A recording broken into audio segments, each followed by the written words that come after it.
Қилы-қилы заманда ел тағдырын өзінен биік санаған алмас тіл, намаз кеуде, ер жүрек батырларым.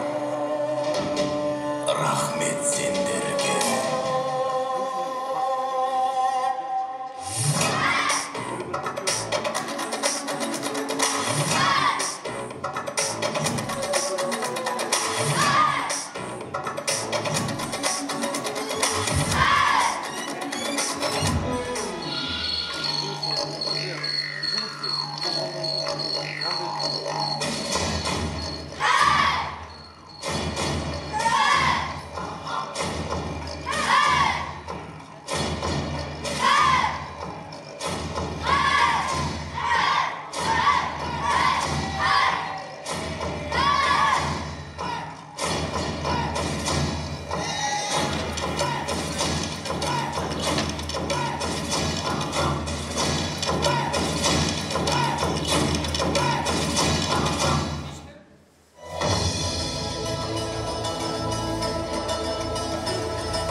Айтатын адам барға да шүкір. Әке, балам деген бір сөзің мен үшін ең қымбат сыйлық. Әке, мен сіздің ізбасарыңызбын. Әкешім, саған деген бір мұңым бар. Балаңды алдап жүрді қу жұғындар. Сенуге үйреніпті дара ақын, жауабым оларға сол туындылар. Әкешім, өзгеремін мұратым бар. Жүрмейді білесің бе құрақымдар. Аяқтан салсадағы талай күншіл, жауабым оларға сол туындылар. Сол атауды өтіп жатқан жеңдігін, жеңдігінім, ендігі атым ендігім. Әке деген үш әріптен таныдым дала деген төрт әріптің кеңдігін. Ғажап шақтың өтеріне ой салмай, ой сала алмай, тентектіктен тайсалмай, әке деген үш әріпке жетіп біз, ақыл деген төрт әріпті айта алмай. Салмақты ағалар, құрметті қонақтар, қазақ әдебиетіндегі қара сөздің әйгілі зергері атанған, тылсымы терең, жұмбағы мол әйел жанының терең білгірі ғұлама Ғабит Мүсіреповтің қолынан түк келмейді деген әйелдің өзі де дүниеге дардай адам әкелуге қабілетті деп көріктілер қауымына айтылған қанатты сөзін сәл-пәл өңін өзгертіп, өмірде ештеңеге икемі жоқ еркектің өзі де әйелге бала сүйгізіп, әке деген қасиетке ие болуға қабілетті деп бөріктілер қауымына қолданса болады деген ойдамын. Осы орайда әмір күшті жаратқан ие әрбірімізге әке болу бақытын бұйыртқанына мыңда бір тәубе. Әйткенмен жай әке атану барда, әке деген ардақты атқа сай әке атану бар. Бұрынғы біздің бабаларымыз бен аталарымыз біздің әкелерімізге қандай әкелік тәрбие берді? Ал біз қазір қандай әке болып жүрміз? Ұрпақ тәрбиесінде әке болып, қандай дүниелерге мән беріп, керісінше қандай құндылықтарға мән бермей жүрміз? Барлығымыздың да жанымызды ауыртып, жүрегімізді сыздатқан осынау мәселеге бүгін сіз болып, біз болып жауап табамыз деген сенімдеміз. Алдымен өздеріңізге ескертеріміз, бүгінгі шараның біз тамашасынан гөрі тағылымына, салтанаты мен әні мен сәнінен гөрі мәніне, маңызына мән бергелі отырмыз. Ендеше әкеге қарап ұлы өсер атты облыстық әкелер форумына қош келдіңіздер. Шарамыздың шымылдығын ашып түндігін түріп беру үшін алғашқы сөз Батыс Қазақстан облысы әкімінің орынбасары Бақытжан Хаберұлы Нарымбетовке беріледі. Енді бүгін осы залда үлгілі тәртібімен, біліммен, өнерімен топ жарған ұл-қыздарымыздың әкелері қатысып отыр. Соларға бір қолдау көрсетейік. Ақжайық өнеріне әсем даусымен танылып жүрген өнерлі әнші, Славян базары халықаралық өнер фестивалінің лауреаты Алинур Хамзиннің әкесі келіп отыр. Ойыңызды көрсеңіз, осы жерде болсаңыз, тұрсаңыз. Жалпы білім беретін пәндер бойынша республикалық олимпиада жүлдегерлері Абхиб, Асан, Әндір Дидар, Жармұхан Нұрдәулет, Махмет Әсет ұлдарымыздың әкелері бар екен. Браво, ойыңызды көрсеңіз. Бұл сіздердің тек қана балаларыңызды, біздер енді аталарымызды әрдайым атаның баласы болма, адамның баласы бол деп тәрбиелеп жатыр. Міне сондай принциппен сіздерде елдің баласы болсын, топ жарсын, үздіктердің қатарынан көрінсін, елге қызмет етсін деген үлкен ниеттеріңіз үшін тағы да рахметімді айтамын. Сонымен бірге арамызда Қазақстанның туын көтерген жерлесіміз Рио Олимпиадасында топ жарған Екатерина Ларионовдай мақтанышымыздың әкесі Алексей Станиславович арамызда отыр. Алексей Станиславович. Алексей Станиславович. 200-ден астам әкелер клубы жұмыс атқаруда деген маған ақпарат беріп отыр. Енді бүгінгі шараға аталған клубтардан қатысып отырған әкелеріміз ортамызда. Олар өзіндік ұрпақ тәрбиесіне үлесін қосуға атсалысады деген сенімдемін. 200-ден астам әкелер клубы бар, бірақ бұлардың енді жұмысы қалай болады екен, оны біздер бәріміз бірге қолға алуымыз керекпіз, осы бағытта жұмыстануымыз керекпіз.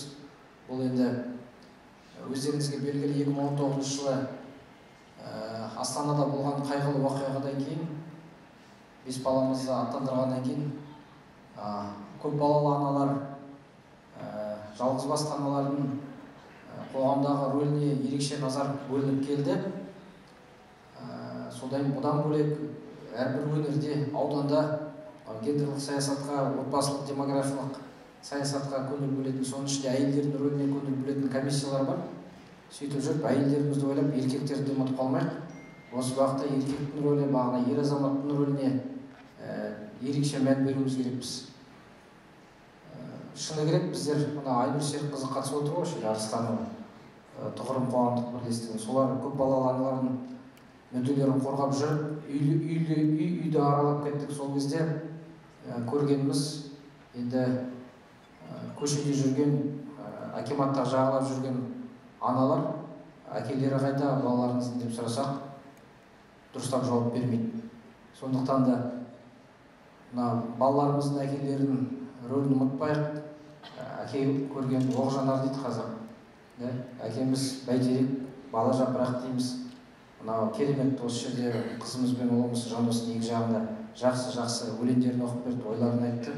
Сондықтан да бүгінгі өткізіп жатқан форумда да негізгі мақсаты осы. Қаншалықты біздер өзіміз үйімізде әрқайсымыз еліміздің болашағына атсалысып жатырмыз, балаларымызға қандай инвестиция құйып жатырмыз, балаларымыздың дамуы үшін не істеп жатырмыз деген ойға келеміз. Сондықтан жанымызда жүрген жолдастарымыз, замандастарымыз бар, ағаларымыз, інілеріміз бар. Солардың да осы ертеңгі ұрпағымызды азамат болып қалыптасуына қандай жұмыс жасап жатырмыз. Оның ішінде тек қана отбасыға емес, жалпы отанға деген қандай азаматты қалыптастырып жатырмыз. Сол сұрақтарға бүгін жауап іздеп көрелік. Бүгінде келіп жатқан шарамызды қолдап келіп жатқан спикерлерге алғысымызды білдіреміз. Қазір олар осы жерде сахнаға шығады, өз ойларын айтады. Енді осы шарада бір оймен кетеді деген сенімдеміз біздер барлығымыз күнделікті қарбалас жұмысымыз бар, басқасы бар, бірақ негізгі бәрін көп адамнан сұрасаң, қазір осы жерде әлеуметтік зерттеу жазсаң, не үшін өмір сүріп жатырсыз десеңіздер, балаларым үшін өмір сүріп жатырмыз дейміз. Сол балаларымызға қаншалықты көңіл бөліп жатырмыз, соған бүгін ерекше бір шара өтеді деген сенімдемін. Сондықтан да ертеңгі ұрпағымыз, жас ұрпағымыз үлкен биік белестерді бағындыра берсін. Әр кезде айтамыз, үйдегілер бала-шағаларыңыз аман болсын, бақытты болсын дейміз. Сол тілекпен осы бүгінгі сөзімді аяқтаймын. Рахмет. Әр салада берісі әуесқой, әрісі кәсіби маман болсақ та, тіпті елге әмірші, халыққа әкім болсақ та, барлығымыздың да басымыздың бір тоқайласатын тұсы бұл отбасындағы отағасы, балаларымызға әке екендігіміз. Бұрынғы замандарда ұл қызынан әкесі өскенде кім боласың, болашақта қандай маман атанасың деп сұраса, мен әкемдей болам, әкем сияқты маман болам деп әкелерін үлгі өнеге қылатын еді. Ал бүгінде біздің балаларымыз кімді үлгі өнеге қылып жүр? Келешекте кім боласың десе, арзанқол әншілер мен әзілкештердің атын айтып, КВН-шықтарды кумир көріп жүр. Сонда біздің әкелердің тым құрғанда ұрпағымыздың, балаларымыздың алдындағы үлгі болатындай абыройымыздың қалмай бара жатырғаны ма деген сөзде сізбен бізді мазалайтындығы сөзсіз. Күнінде қадыр ақын бүгінде қызды шеше тәрбиелемейді, көше тәрбиелейді, ұлды әке тәрбиелемейді, кафе тәрбиелейді депті.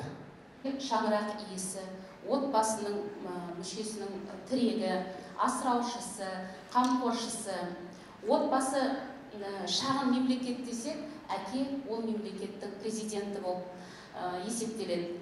Президент барша халықтың атынан сөйлейтін, халықтың барлық мұң-мұқтажын жауап беретін тарихи тұлға болса, менің ойымша әке ол өз отбасының барлық жауапкершілігін көтеретін өз мемлекетінің басшысы. Әке де өз отбасының тірегі. Әке дегенде біздің көз алдымызға үлкен нар тұлға келетіні сөзсіз. Барлығымыз қазіргі таңда әкеміз салған қарапайым болса да дара рөлі қандай? Әкенің рөлі қазіргі таңда неге төмендеді? Өзіміздің практикамызда біздерге кездесетіні мектепке немесе полиция басқармасына жаңағы балдар келіп ұсталған жағдайда ата-анаңызды шақыр десек, балалар ең алдымен аналарына қоңырау шалады, аналарды шақырады. Түнгі мезгілде балаларды ұстап полиция басқармасына алып келген кезде түн мезгілінде ана келеді. Мектепке шақырсақ, ата-аналар жиналысына 90% аналар қатысады. Енді осы сөзді дәлелдейтін мына статистикаға назар аударсақ, 2023 жылы басталғалы Орал қалалық полиция басқармасына 306 жасөспірім жеткізілген болатын. Оның 95-і қыз, 211-і ұл. Осы 306 жасөспірім ұсталған кезде, жаңа мен айтып кеттім, балаларын алып кетуге 219 ана келді. Сонда тек 28% ғана әкелері өз балаларына келген болатын. Енді есепте тұрған есепте тұрған ата-аналық міндеттерін атқармайтын заңды тұлғасы категориясына көңіл бөлсек, мынандай нәтижені көруге болады. Жалпы есепте 84 тұлға есепте тұр. Оның 78-і әйел адам, яғни аналар, ал небәрі 4-еуі ғана әкелер. Сонда тек бала тәрбиесіне ана жауапты ма? Ал профилактикалық есепте тұрған 80 жасөспірімнің 28-і немесе 35%-і тек шешелерімен ғана немесе толық отбасыларында тәрбиеленіп келе жатқан балаларымыз. Сонда бала әкенің бүткіл тұлғалық болмысына, өмірлік ұстанған принципіне қарай бой түзейді. Құрметті әкелер, қолымыздағы алтындарымызды жақсылап тәрбиелейік және сіз балалар үшін ең басты үлгі болар бейнесі екенін естен шығармайық. Рахмет, Мәдина Ерболатқызы. Әрине, егер біздер әкелер қартайған ата-аналарымызды құрметтеп, балаларымызға өзіміз үлгі болып, жанымыздағы жарымызға сөзіміз жүретіндей, балаларымызға тәрбиеміз сіңетіндей, бұзақылық жасаған балаларға қолымызды көтермей қабағымызбен ықтыратындай отбасында ықпалды болсақ, бұндай қылмыс та болмас еді. Сіздер де бәлкім жұмыссыз қалмас едіңіздер деген ойдамыз. Әлесінде 2000 жылдардың басында еліміздегі бір тәуелсіз бұқаралық ақпарат құралдарының бетінде әкесі зиялы, баласы қиялы деген бір атышулы мақала жарық көрді. Сол мақаланы құныға оқығанда біздер көптеген еліміздегі аузына қарап жүрген зиялы тұлғаларымыздың ұл-қыздарының бұзақылық жолға түскенін көріп жағамызды ұстағанбыз. Мақаланың жазушы журналист сөзінің соңын ұлы тұлғалар ұлтты тәрбиелеймін деп жүріп, ұрпақ тәрбиесінен тыс қалады деп аяқтаған еді. Ұрпақ тәрбиелемек түгілі ұмыт бола бастаған ұлтының ұлы тұлғаларын тірілтіп, сонымен қоса ұрпақ тәрбиелеген ұлы тұлғалар да бар. Соның бірі марқұм өңірімізге белгілі өлкетанушы, шебер тілші, шежіреші, тарихшы Қайыржан аға Хасанов еді. Сол Қайыржан ағамызға әкенің алдындағы перзенттік борышын өтеймін деген мақсатпен Алашорда және Қайыржан Хасанов атындағы музей кешенін ашқан, ортамызда асылдың тұяғы, алтынның сынығы Қайыржан ағамыздың ұлы тектінің тұяғы меценат Хасанов Ержан Қайыржанұлы ағамыз келіп отыр. Аға, қош келдіңіз, сөз кезегі өзіңізде. Құрметті жерлестер, қош келдік. Негізі сөзімді бөлмей қайын. Мына әкелер форумы деп келдік. Неден бастаса екен, қалай айтсам екен деп ой тудым. Былай енді мына жерде өзім әке ретінде өзімнің білетінді айтсам екен, әлде әкемнің айтып кеткенін айтсам екен, немесе әкем насихаттап кеткен Хасан, Төлеген, ата-бабаларын туралы айтсам екен бе деп ой туды. Енді бұны өздерің аңғарғандай таңдау бар. Әкемді айтсам ба, атамды айтсам ба деген. Сол өзімді осы таңдау арқылы бақытты деп санаймын. Таңдауым бар менің. Менің алдымдағы үлгі тұтар әкем бар, үлгі тұтар ата-бабаларым бар. Бұл жерде әкем деп айтқан дегенде ажан анам да бар. Негізі, бұл жерде аналар да отыр жартылай. Енді мына неге қарап отыр, өзім бір түрлі кетті, бұл жерде бүйтіп тұрғаны әкеміз мында ерте ағам отыр. Білет әкем дейтін жаны өте қарапайым адам. Өзімізге сол қарапайымдылықты енді әкеміз оғасын беріледі ғой, тәрбиемен де берілді. Нұртасының отыр мында. Қазір бұл жақта Елдос замандасым отыр, Жаңабек, Жаңабайұлы отыр, құрдасым. Олар бәрі куәгер. Қара түлектер айтып отыр, ренжімеңдер енді. Ол енді өзіміз көз тірісінде білетін адамдар еді оқан ғой. Сол қарапайымдылық енді мына енді бәрімізде қазір бұл жерде мен бүйтем, мен сөйтем деген айту бір түрлі екен. Қарапайым болғасын негізі. Ал бірақ жақсыны айту керек. Енді мына әке көрген дейді ғой. Жақсы әке 40 жыл азық қой балаға. Сол негізі. Бұл жаңа айтылатын нәрсе. Сосын енді мұнда осы 19 жылы, 2019 1999 жылы мына музей туралы айтып кетсем, Қаратөбеде енді өздерің білесіздер, бұл біздің жақ батыс, күнбатыс Алашорданың жағы, сонда Жымпиты, қазіргі Сырма ауданы, Қаратөбе өңірлері ол күнбатыс Алашорданың мықты орындары болған, киелі орындары. Соның біреуі мына Қаратөбеде 3-ші съезі болған 1918 жылы. Бұл жерде мына Елдос Тоқтарбай ініміз алаштанушы айтады, мында жаңа жол тарихшы ол да өзі алдында осы бір-екі неде айтып жүргені бар, жиналыстарда, жиындарда. Мына қазіргі бірінші, екінші жалпы қазақтық съез Орынборда болған 1917 жылы. Ол қазір мына Қазақстан Республикасы тысқары тұрған қала ғой, былай арағында, Деюр. Былай ішімізде енді біздің жерде айтамыз Орынбор. Ал үшінші съез өткен Қаймана Қаратөбеміздің өзіміздің кәдімгі. Сол съездің орнында, мына қазір ол бұзылды, соның орнында мына жаңа айтып жатқан музейді салдық. Нұржан ініміз бар, бүкіл ағайынымыз бар дегенде бұл жерде өзім деп айтпаймын. Ел бар, жинаған материал, бүкіл нелерді мықты негізі. Музейді өзіміз салып, ұялмай туымызды көтеріп жүретін музей негізі. Мына Елдос Тоқтарбай жаңа бастап айтқан 19 жылы бастап ойластырдық, капсулы салдық, тұсаукесер ол 20-да бастап, 20-ның аяғында біздер өзден көрді, мас киіп отыр, ол кезде бәрін білетін, бәлді бәрі өтірік сияқты, қазір коронавирус кезі. Көріндер ғой өздері. Сол кез сағынып жүрген кездер бастады кейбіреулер. Үйде отыр, жұмыс жасау дегендей, онлайн.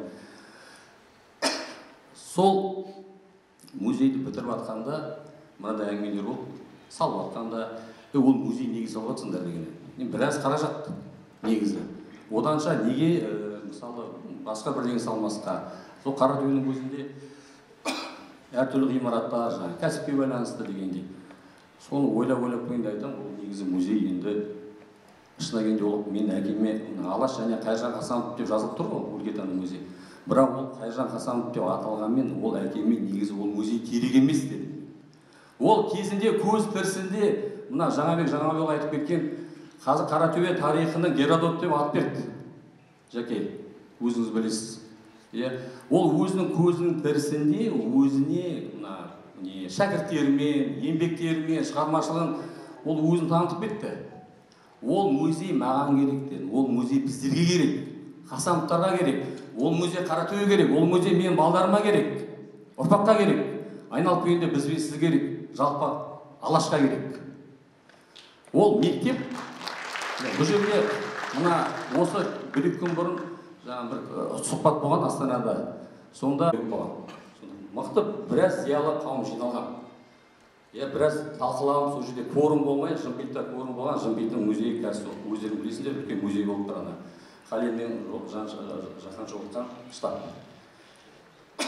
Сол Сәкен Сейфуллин айтып кеткен, Тақжоқтар әкешкен романын бәрін білесің шығармасы.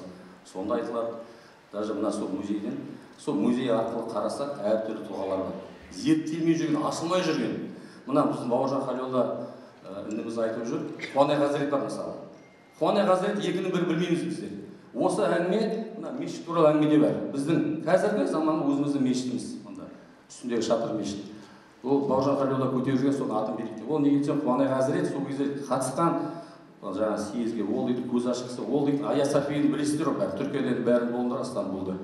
Соның 7 жыл сонда имам болып қызмет жасаған.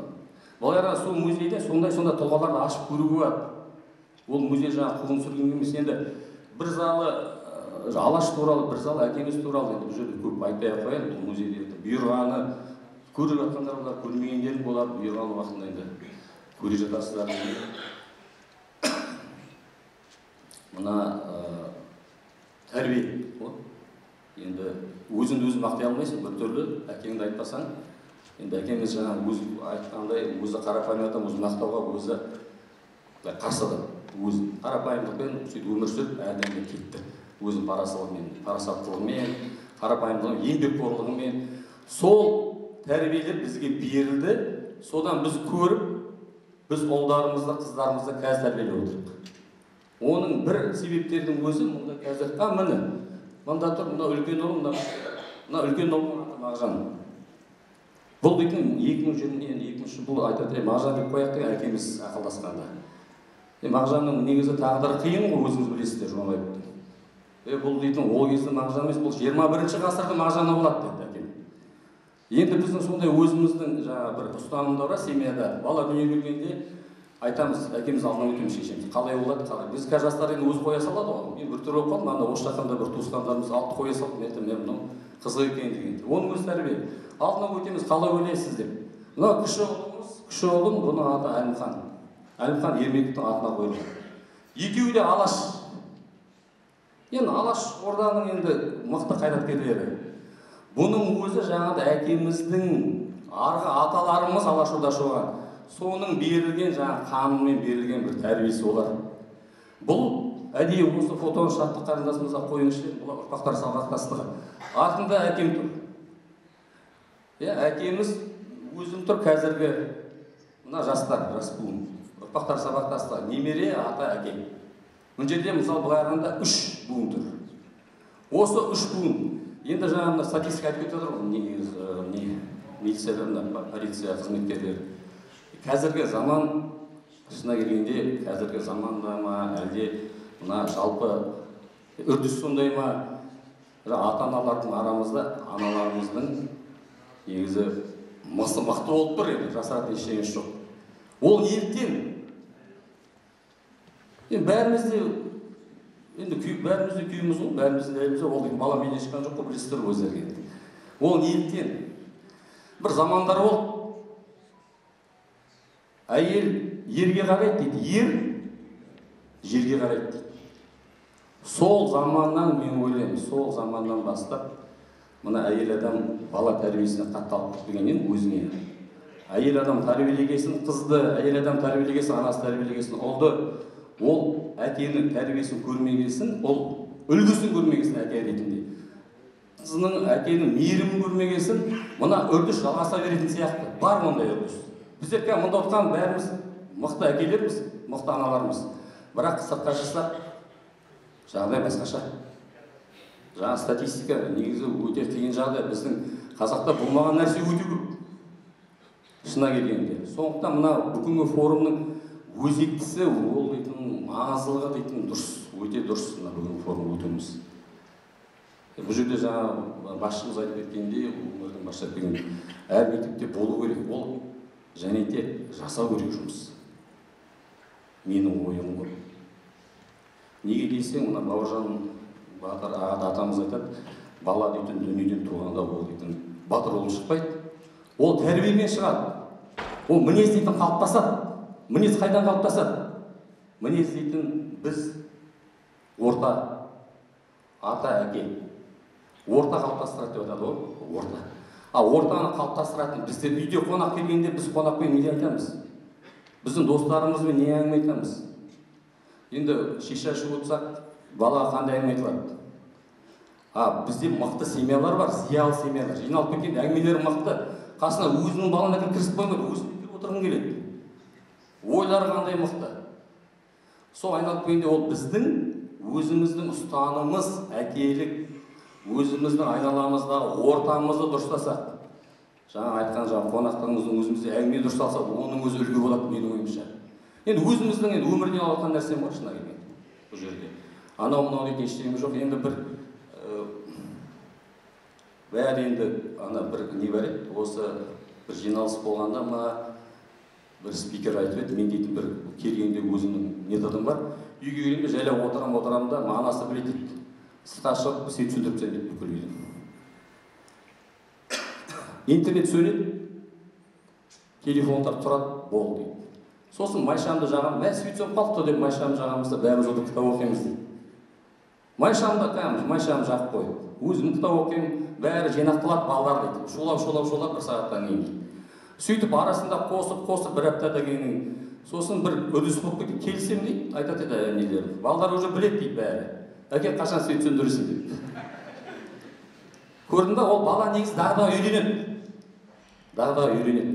Біз өзіміз келеміз енді, бала келіп тұр жұмыстан, ол күтіп тұрады. Мен мұнан Әлімхан күтіп тұрады. Әке, қалайсың? Бәрі айтады, мынау енді пысық бала, кішкентай, білмеймін, бізге тартпаған дегенде ғой. Қала атына тартып тұр ма дегенде мынау. Ана телефон жайлап келіп алдынан өтіп алады да, телефонды алып бірден қарайын деп едім деп. Сосын амал жоқ, телефонға керек нәрсені қосамыз. Жаңа мында өздері сыртта көріп отырсыңдар, мықты комикс бар. Кітап шығарған өзіміздің ауылдастар тағы да ұят болды ғой, қартын айтып отырмын ғой. Соның мына ютубта күшті комикстар бар.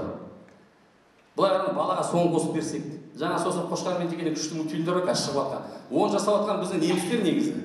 Режиссерлар елі неміс, қазақ емес ішінде. Қошқармен екенін бәрін білесіздер ғой. Балапанды бәрін жаттап алдық. Негізі жасыратын ештеңесі жоқ. Мына кішкентай бала балапанша сөйлейді негізі. Соны Айда Ғалымқызы ол кезде министрліктен айтып едім.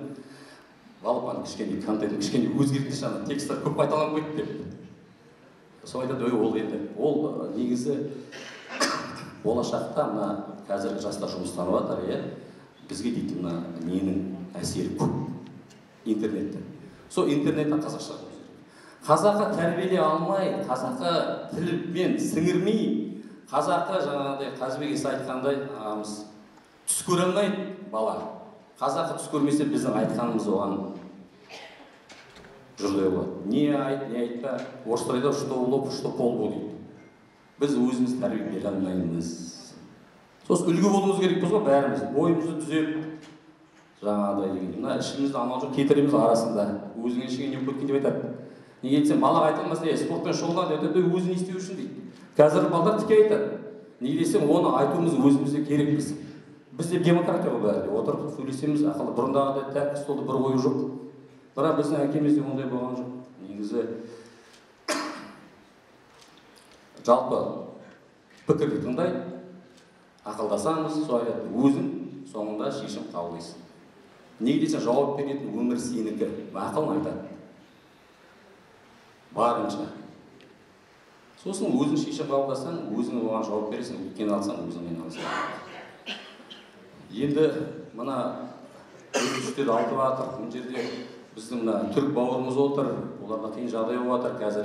Мына биыл мектебінің мұғалімі тұрып қоясың. Жаңа амандасып, мен өзім танымаймын, мен биылдың көбін танимын мұғалімдерді. Бұны неге көрсетіп жатыр? Неге тұрғызып жатыр? Мына мектептердің ішінде мен басқа мектеп жаман деп айтпаймын. Осы мектепке мен балам оқыға, оған дейінге мен былай таныстарым бар. Достарымыз көбі шәкірттері түрік лицейінде. Қазір кезінде қазақтар түрік лицейі бар. Сонда бұларда бір метод бар. Үштік дейді. Баланы қойып қояды да, ата-ананың артынан қалмайды ғой. Үйіне келеді, үйін қарайды. Бұлар бәрі психолог. Жетінші бәрін білесіздер ғой, кім түлегі болды, кім оқып жатыр, біледі. Үйіне келіп, жетінші класста үйін қарап кетеді. Қарайды, қыз бала болса да, ұл бала болса да, жағдайы қалай дейді. Сосын жазып қояды. Мына баланың жағдайы жақсы. Мына баланың жағдайы нашар, оған басқаша қарайды. Дегендей бар. Сосын өздері. Соны үштік. Бала, ата-ана, мектеп, мұғалім. Бұларда биылда ата-анамен қарым-қатынас мықты. О неге айтамын, оны өзімнің мына балдардың мына үлкен бала КТЛ отыр, екі қыз бізде КТЛ оқады, екі қызым. Мен балдар көрсеттім, мына қыздарым бар, 3 қызым да берді ақша. Ұмытып кеттім. Гендерный саясат қазір айтуға болмайды, ойбай. Қыздардан ұят болды қыздарымда. Қыздарымыздың аты да керек, жаңа Меруерт, Көркем, Айым деп қойды. Ол қазақ аттары әдейі. Андай арабтың аттарын араластырып қазақ аттары қойды. Оның өзі де біз өзімен, білмеймін, өзіміз ұстанымыз. Тәрбие, бұл жерден адам өзі біледі ғой. Соны бұларда именно сол не бар? Жаңа жинап алады, артынан қалмайды, ата-анасы қалай, аға, келшеш, әке, келшеш деп артынан қоймай, әкелерді бөлек жинайды. Бұл кезде жинап жүрді олар. Осындай формула әкелерде болды. Олар жаңа бүйтік-сөйтік деген әңгіме болады. Біздің әкелер жылайды, біздің Оралда болды ондай. Ой, ол не керек, ол не керек, бірдеңе сосын. Осы Арман ағай болды директор. Арман ағайды білесіз, қазір ол Ақтөбеде. Ақтөбеде. Ойбай сөйлеш, ағам онда тыным бермей. Ол алып баратыр. Ана ата-ана тыңдамай жатыр. Әкелер жиналып отыр осы. Бір 200 ата әке. Сосын не істеп тұрып айтады сөз. Мен алып баратыр. Мен ол кезде Оралды ешкім танымаймын. Айтпай жігіттер балалар өздерін ме дедім. Көшірмек ме дедім. Жасыратын сөйтіп айтты мен, анай болса да. Бәрі өзіміздікі болса неге немін қылдап жатыр деді. Ол өзімдікі, ол үшін мына балалар ата-ана жүр ғой, мұғалімдер жүр ғой деген. Сол мұғалім ол үшін жүгіріп жүр, сендердің олдар үшін. Біздер мұнда мақылдап қазір шығамыз, бәріміз тойға барамыз, картойынға барамыз. Қалғанымыз саунаға барамыз. Өтірік емес рас. Темекі тартатындар шығарып тұрғызып, неше адам темекі тартады екен. Санап шығарса 15 мыңнан кетеді екен айына темекі тарту. Жарты темекі тартады екен. Мен темекі тартып жүр. Ақшаларың оған жетеді. Бір балаға бірдеңе алып берейік деген әңгіме болды сол кезде әңгіме. Соның өзі Сонда айттым мен, мына әкелер жинамау керек екен, дұрыс емес дедім Оралда. Аналар жинап, аналар сразу жинап берді бәрін. Әкелер бізге дейін керек емес. Қойды жігіттер, намыс керек па, намыс. Сонда бізде мықты деді. Онда сода айтыр өзгерді. Негізі бәрі дейтін біздің негізі қазағымыз мықты ғой. Негізі қазақ мықты, просто мықтығымызды біз дейтін. Мына Екатерина II айтты деді ғой, мен енді тарихшы емеспін, білмеймін ғой, маман емеспін. Қазақ егерде өзінің кім екенін білгенде дейді, ол дүние жүзін жарты жаулап алады дейді. Біз қазақ, біздің ұрпағымыз арғы жағымыз. Жаңағыдай мына әнеміз айтып кеткендей, қабақпен отырып, сөз тоқтатып, қабақпен тұрғызып отырғызатын ата-ана кезінде болды. Қазір де бар іштеріңізде. Мен ондай деп айта алмаймын, біз отырып сөйлесеміз, жасыратын ештеңе жоқ. Бірақ ол да қазіргі заманның бір ағыны. Оғанда біз бүйтіп тұр, ол бізде бір үрдіс бар қазақта, ой, мынау жаман біздікі месе кесіп тастайды, анау біздікі мынау. Жоқ, сендер жақсылығын пайдаланыңдаршы. Мен мына ертең 14 февраль келеді. Ақпан, 14 ақпан. Мына жаңа ден влюбленных деді, оның емес, ол біздікі емес, басқа ұлттікі деп. Ол кімнің ұлты болса, ол дүние жүзі тойлап жатыр, біз өзімізге соны ыңғайландырып алайық. Өзімізге ыңғайландырып келтірейік. Өзіміздің қазағымызға байланысты. Соны пайдаланайық. Жастары сол арқылы тәрбиелейік дегендей. Енді сонда енді былай енді білмеймін, қазір бұл жерде шашыраңқы ойлар бар, анау деп айтқанда да. Енді бір айтып кететін ең соң осы неме аяқтан келеді деген әңгімем. Әкем айтады, мына кезінде оқушы болып жүрдік, енді біраз шаруалар бүлдірдік, ерте ағамыз біледі. Негізі кейбірден де бала оғасы, оқушы оғасы төбелесесің, ана болады ғой. Сонда айтып еді әкем.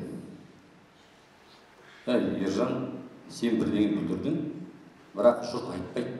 Ана жерде Ержан деген бүлдірді деп, Қайыржанның оғлы бүлдірді деп айтады деді. Сол сөз, сол арағында тәрбие, қазіргі тәрбие болды. Соған бірдеңе істеген кетсе, ойбай, ана мен Қайыржан баласы едім, о дегенде түзу қасың өзіңді. Арғы атамыз бар, аруағынан қорқамыз, Төлеген атамыз, Қасан атамыздың.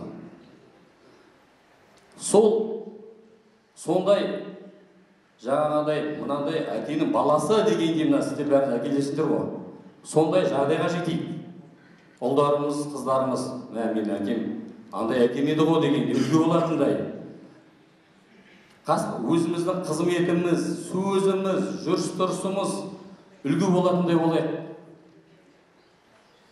Соған енді атсалысу керек бәріміз. Үлгі деп те ойлаймын. Әке болып ұрпақ тәрбиелеудегі әдіс тәсілдерімізді, қазіргі тың тәжірибелерімізді бір-бірімізбен бөлісу. Имандылық деп қалды ғой. Жалпы қасиетті хадис шәріпте әкелерге 3 өсиет бар екен дейді. Бірінші, баланың алдындағы бірінші, өзіңе жақсы жар, балаларыңа асыл ана табу. Екінші, дүниеге келген ұлыңа жақсы есім беру. Үшіншісі, өмірлік өнеге тәрбие көрсетіп тәрбиелеу дейді. Жаңа Ержан ағамыз айтып қалды, баламның аты Мағжан деп. 1965 жылы ақын Жұмекен Нәжмиден Мағжан ақталмай тұр. Ұлы көрсең сол ұлыға ұқсап бақ, ұлымызға таңдадық біз ұлы есім тым құрысақ, есімдері кетпесін деп ұсақтап дейді. Ал біздер ұлымызға қазір қандай есім қойып жүрміз? Шерағаң, Шерхан Мұртаза айтқандай әуелі қазақиландыруды өзіміздің атымыздан бастап жүрміз бе? Осы төңіректе ойын ортаға салу үшін келесі сөз кезегін Орал ақпараттық технологиялар колледжінің директоры Елдос Нәбиоллаұлы Сафуллинге береміз. Қазақтың сингармонизм заңына бағынып тұр. Бәрі жуан әріптермен басталады және қазақ тілінде жазса да, орыс тілінде жазса да, ағылшын тілінде жазса да, оның есімі ешқайда бұрмаланбайды. Сондықтан бұл жерде жалпы есімдер қойған кезде осындай есімдерге ұмтылған жөн деп өзім ойлаймын. Себебі бұл балаға есім қою дегеннің тарихына үңілетін болсақ, негізінде кез келген нәрсені ертедегі тарихтан қарап салыстырып алған жақсы. Біз қазіргі күнде өмірін, мәдениетін үлгі тұтатын, әлемге өзінің тәрбиені жүргізіп отырған Европа елдерінің түпкі аталарының бәрі Скандинавия халықтары. Ол Скандинавия халықтарында баланы алдына әкеледі. Бір айдай болып бала кішкене не істей бастаған кезде, жаны кіре бастаған кезде, кішкене ширай бастаған кезде, сонда әкесі қарап отырып, егер де оған есім қойса, ол кезде ол жүрегі орнына түсіп, қуанып, мәз болады. Әрі қарай бала өмір сүреді деген сөз. Ал балаға есім қоймаса, онда баланы Скандинавия халықтарының тәртіптері өте қатал болған. Қазір біз Норвегия, Швеция, Финляндия бәріне біздер ұмтыламыз, өмірі керемет дейміз. Қатыгездіктері өте ерекше. Ағадай бала уже өмір сүрмейді әрі қарай. Ал біздің ұлы даламыз, қазақтың барлығы ұлы даланың ұрпақтары, Лев Гумилев Астананың төрінде кезінде елбасымыз ұлттық университеттің атын берді. Ұлы дала деген, Великая степь деген атты қойды. Неліктен ұлы дала? Себебі ең гуманды, ең адамгершілігі жоғары, ең адамгершілік жаңағыдай жұмсақ жандары, сондай мәрт қазақ, сондай халықтың ұрпағы. Олар еш уақытта балаға ондай үкімдер шығарған жоқ. Қандай бала келсе де жақсы қарсы алды, жақсы қабылдады, өсірді, тәрбиеледі.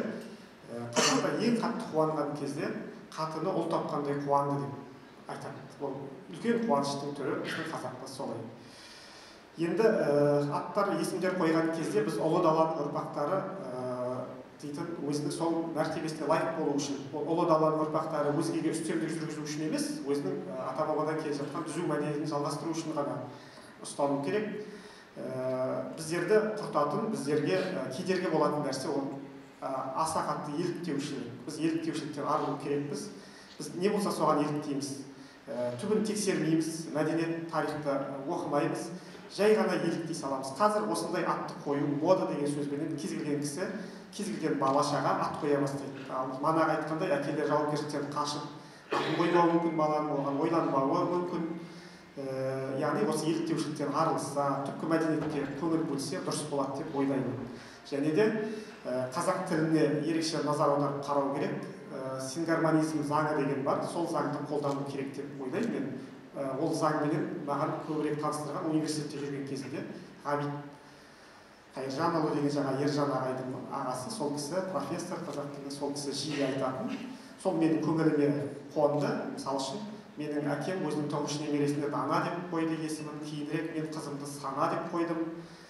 Томиристің фильмінде бар ғой, тоже солай Ана, Мана, Сана деп айта береді, сол сияқты қазақы есімдерді ойлаймын. Әрі қарай және Айдос, Айбар, Айсара деген сияқты есімдер, олар мысалы үшін менің есімімнің өзі Елдос деген кезде басында жіңішке, дос дегенде жуан болып кетеді де, айтуға, біздің қазақтарға айтуға қиын болмағанмен, ол орыстар, өзге ұлттың өкілдері қиналып айтатын Елдос десе Юлдус, Жолдус деп мені жаңағыдай атымды дұрыс айта алмайды.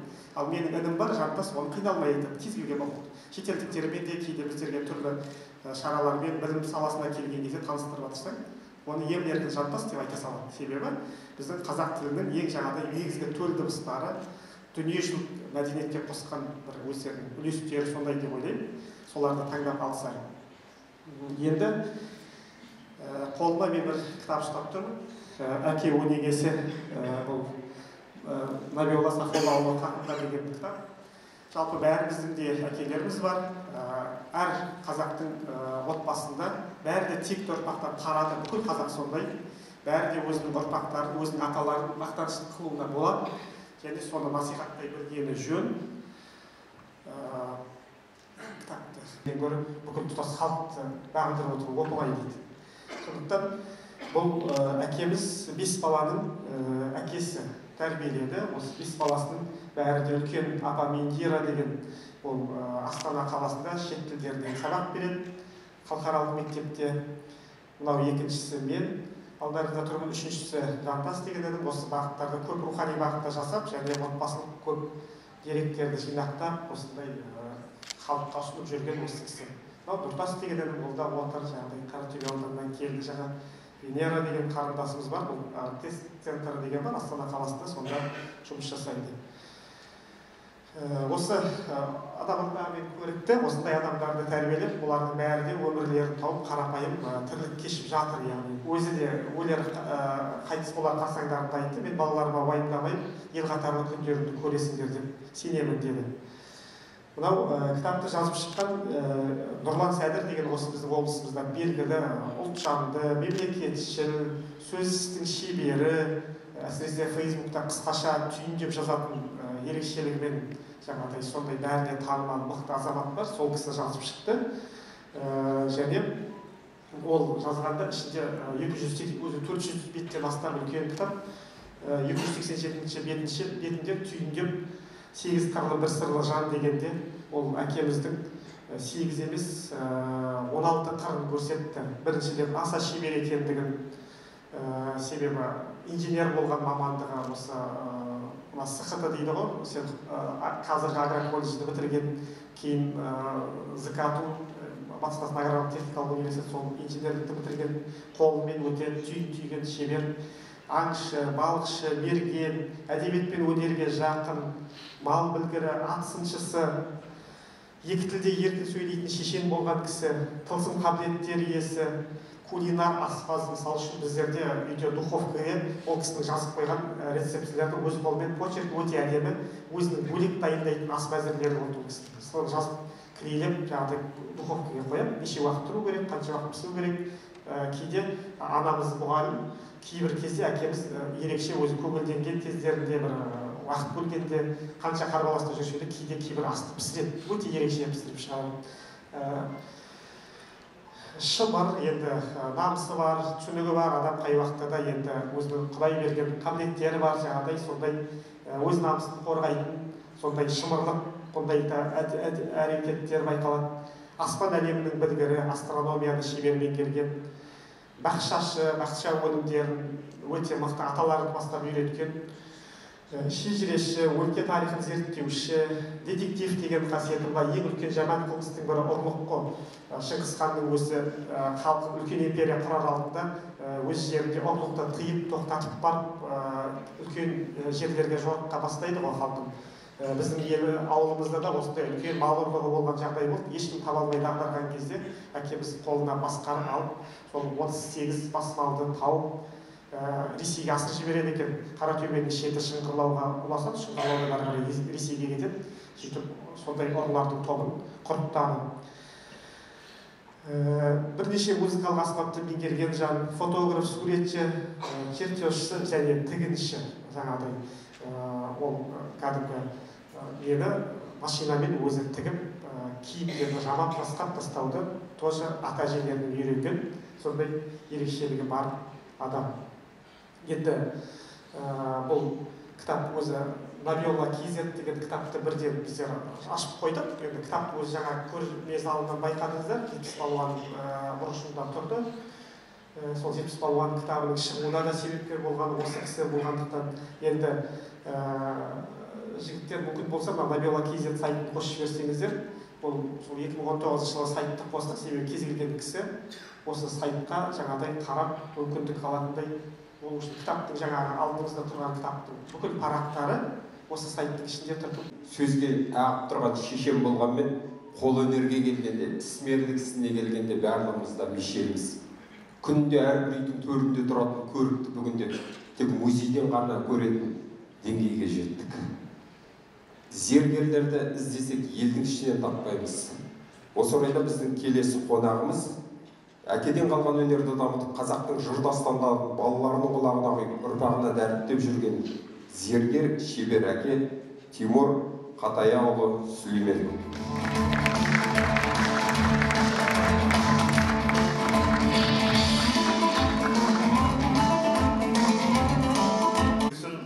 Өскенін көріп, ұғынамын осылардың мол байлық деп, басқа байлық мен үшін 5 теңгелі деп, Дәркембай Шоқпарлы ағамыздың өлеңдерінде айтқандай, ұлттық қолөнеріміз, салт дәстүрлеріміз баршамыздың мол байлығымыз болып саналатыны бесенеден белгілі. Ассалаумағалейкум ағайын. Есімім Тимур, Ақжайық өңірінің Қорайықсай ауылының тумасымын, 33 жасым бар, жеке кәсіпкермін. Ереуіл атқа ер салмай, егеулі найза қолға алмай, еңку жер шалмай, қоңыр салқын төске алмай, ерлер жұмысы бітер ме деп, Махамбет бабамыз жырлағандай, есіме берілген Батыс Қазақстан мемлекеттік университетінің түлегімін. арқасында ұстазымыз баршаңызға белгілі Қазақстан суретшілер одағының мүшесі Төлепберген Рахымұлы ағамыздан, ұстазымыздан зергерлік өнердің қыр-сырын үйреніп, кейін қолөнерді өскелең ұрпаққа тәрбиелеу жолында ерекше қызмет етіп келе жатқан Ақжайық ауданының балалар шығармашылық орталығында қосымша білім беру педагогы болып қызмет атқардым. Кейін осы тұста сол жылдарда отбасын құрып шаңырақ көтердім. Жолдасым бастауыш пәнінің мұғалімі. Қазіргі таңда тігін өнерімен айналысып, сол өнерді зерттеп, дәріптеп келе жатыр. Осы тұста жылдар өте, уақыт өте отбасымызға жан қосылып, өмірге балаларым келді, қыздарым келді. Қазірде Аллаға шүкір, 6 баланың ата-анасымыз. Балаларым өмірге келген кезде бастап, нағыз әкелік жауапкершілікті сезіне бастайды екенсің. Осы тұста әрбір саналы адамды мазалайтын, мен кіммін, қандай әкемін өзі, не тәрбие беремін, және қандай болуым керек деген сұрақтар мені еріксіз мазалады. Осы сұрақтардың жауабын сонау тарих қойнауында қалып қойған бабаларымыздың салт дәстүрлерінен, әдет-ғұрпынан іздей бастадым. Осы құндылығымызды отбасымызға мызғымас қағида қылып бекітіп, осы тәрбиені балаларым санасына сіңіремін деп шештім. Балаларым жастайынан өсе келе бірінші сыныптан бастап домбыраға беріп, ал кішкентай кезінде қыздарым мен ұлдарым өсе келе әке деп маған алғаш сөзін айтып, сөз ұғарлық жасқа келгеннен бастап ер ел үшін туады, ел үшін өледі деп санасына сіңіріп келемін. 6-7 жасқа толғаннан бастап ұлдарымда, қыздарымда елордамызға апаруды үрдіске айналдырды. Сонда ойым, пойызбен келе жатқанда баршамыз білеміз, Қазақстанның жері қандай ұшы-қиыр шексіз дала екенін. Сол далаға қарап отырып, батырларым, арыстандарым, мына дала, мына шөл, мына көлдер мен таулар сендердікі деп үзіп келемін. Осы сананы балдарымның жүрегіне жастайынан ұялатып, отанға деген махаббатын арттырғым келді.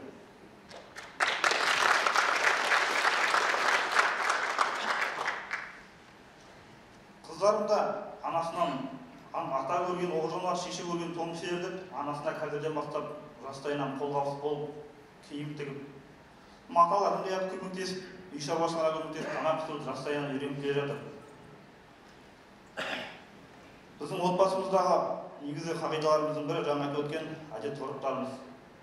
Соның ішінде үйреншікті болып кеткен мақал мәтел оқу, кітап оқу, домбыра тарту, жаңылтпаштар айту, және салт дәстүрімізді, қисса дастандарымызды балаларыма үнемі кітап арқылы дәріптеп отыруды өзіме мүдде қылып шештім. Шынымен қарасақ, мына біздің салт дәстүріміз, ертегі, қисса, дастан, жырларымыз, жаңылтпаш, мақалымыз бәрі тұнып тұрған тәрбие ғой, мәдениетпен. Енді сонау қалып қойған тарих қойнауынан әкеліп, заманына қарап көркінді күйдеп, өзімізше тәрбиелеп, ұлттық құндылықтарымызды дәріптей берсек, балаларымыз керемет саналы ұрпақ болады деп ойлаймын. Қарапайым ғұрпымыздың әдет мысалға ертегіні айтып кеткім келеді. Ертегіні көгі деген ескіліктің сарысы деп, әлдеқашан смартфонға ауыстырып тастаған. Балаға телефон береді, тыныш отырса болды деп. Ал сол ертегінің бала өміріндегі атқаратын қызметін білесіздер ме? Ертегі деген ертеде деп басталады да, сонау тарих қойнауына, баланың санасына даламызды, еркін, байлығымызды бәрін дәріптей келеді де, ертегідегі ең басты кейіпкердің көп болсын дейміз. Жаңа жақсы ой салды ертегі туралы осы орайда отбасы хрестоматиясы сериясымен шыққан Мырзабай Сейілов деген автордың балалықтан даналыққа деген кітабында мынандай бір жолдар бар еді. Дер кезінде, дер уақытында баласына ертегі оқымаған ата-ана күндер өте келе мораль оқуға мәжбүр болады, бірақ сол кезде оқыған моралі балаға ертегі болып естіледі деген. Сондықтан да балаларымызға ертегі аңыз әпсаналарды, қиссаларды айтайып жүрейік дейміз. Ендеше Тимур мырзаның ойын әрі қарай кейіндей түсейік, әрі қарай келесі спикерімізді ортаға шақырғым келеді. Өңірімізде, елімізде бүгінде өнерпаз көп, бірақ сол өнерпаздардың ішінде де өресі биіктері болады. Сондай өрелі өнерпаздарымыздың бірі өнерлі әке Ғарифолла Құрбанғалиев атындағы Батыс Қазақстан облыстық филармониясының термешісі, дәстүрлі әнші Ернар Мақсатұлы Өмірәлиев. Болып келіп жатырған аяулы аналарымыз, арагөз қарындастарымыз. Мен өзім енді бұл жерге біреудің баласын аттап, өзімнің баламды мақтап, сіздерге ақыл айтайын деп тұрған ешқандай ойым жоқ. Ұсыныс пікірлерім бар, рұқсат болса соны баяндайын. Өзім мәдениет саласының адам болғаннан кейін де жаңа Жандос бауырымыз жақсы айтты. Балдарымыз кім боласын дегенде жаңағыдай сайқы мазақтар қазір экран жаулап кетті біраз. Мен айтар едім, қазақта текті деген сөз бар, тектілік. Біз қазақ ата-бабаларымыз батыр болған, ақын болған деп мақтанамыз. Кешеге өмірден өткен, кеше ғана туған күні өткен Есенғұл Жақыпбектің бір жақсы сөздері бар. Біздің елдің жігіттері, жігіттердің сырттаны кешегі өткен ақындар мен батырлардың ұрпағы. Біздер сол ақындар мен батырлардың ұрпағымыз. Біздің баламызда сол әр баланың бойында, қазақтың баласында 0,1% бен 10% арасында 5-6 аталардың сол бір қаны бар, генесі бар. Соны біз қалай оятамыз? Біз соны оятудың орнында қазір кері соны өшіріп жатырмыз. Неге, қалай? Қазіргі әлеуметтік желіні ашып қалсаңыз, немесе теледидарды қосып қалсаңыз, аңырсыған, шыңғырған, түкке тұрғысыз әндер. Ол енді қазір сөзге көп мән бермейді, музыкасына мән берілетін заман болып кетті. Бесіктен бел шықпай жатып, махаббат, мен сен үшін күйем, өлем, бұл не алған нәрсе? Қазіргі мынау заманда сол балаларға құлақ қапты кей береді да ойларына. Сол әнді тыңдайды, аңырсайды, өзімен өзі жүреді, адаммен сөйлеспейді, ешқандай ешкіммен шаруасы жоқ. Бұл қайда апарып келеді? Біз жаңа ішіндегі кішкентай ғана бір бар нәрсені өзіміз құртып жатырмыз. Содан кейін не болады, ол бала өседі, өзінің әлемі бар, трансқа кіріп алған ана бала. Сәлем бар да, ағарай, сенімен қарым-қатынас жоқ. Содан кейін не болады, оқуына барады, тағы да сондай жағдай. Кешегі анау енді Құдай бетін әрмен қасып, талай нәрселерді көріп жатырмыз, талай суицидтарды көріп жатырмыз армияға барғаннан кейін. Ол да сондай осының бәрі нәтижесі. Неге біз кешегі өткен ата-бабаларымыздың бана мақтанып отырмыз бе енді? Өткен шақпен мақтанбайық, енді қазіргі заман осы шақпен, келесі шақпен мақтанатын, соны жасайтын уақыт келген сияқты. Мынау ата-бабаларымыз айтып, кеше мұхит қарекеңдері бар. Қалай берді нақыл сөз айтқан талай бабаларымыздың керемет дүниелері бар. Енді оны балалар тыңдамайды деп жатамыз, кейбіріміз айтамыз. Расымен де солай. Дәстүрлі әнімізді қазір шетке сырып қойдық. Осылардың заманы болып тұр қазір. Қазіргі заманға бейімдеп жақсы әнді жазып жатыр. Бекболат ағамыздың Алаш ұраны деген керемет мотивация беретін, рух беретін керемет әндері бар. Осыларды көбірек қолдансақ, өкінішке орай бұл әндерде де мен қазақпын, қазақ болып тумағанда нетерем деген әндерде бұл жаңағыдай осындай форумдарда, чемпиондарымыз кетсе вокзалдың басында, немесе тағы жерлерде қосылады да, басқа жерлерде көп қосылмайды. Баяғы сол баланың өзінің телефоны, құлақ қабы, жаңа аңырсыған әндер. Қайтадан соған келеміз. Не істеуіміз керек? Енді мен осы 1-2 жыл курсында мектепте 34-ші Асан Таңман атындағы гимназия қызмет жасағам. Сол кезде мектеп басшылығымен ұсыныс айтып, оған дейін болмаған мектеп бұрышына үлкен домбыраның бейнесін жасадық, жанынан ақыл сөздер жаздық. Сосын қоңырауларда тек қана баланың психологиясын жақсы әсер ететін шашап шыққан балаға күйлерді дайындап, 10-15 күйлер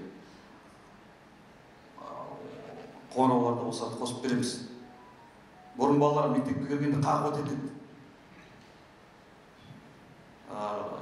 Саламатсыз ба дейтін балалар бар. Мен уағалейкум ассалам жауап беремін. Баланы, ер баланы соның ішінде мақтап тәрбиеге алуымыз керек. Ер балаша жүру керек. Сосын мен де жаңа ұсыныспен келіп отырып деп айттық қой. білім басқармасы ұйымдастырып жатыр екен, өте бір керемет нәрсе. Мына біз ортада жүреміз, халықтың ортасында көп жүргеннен кейін де көп нәрсе көреміз.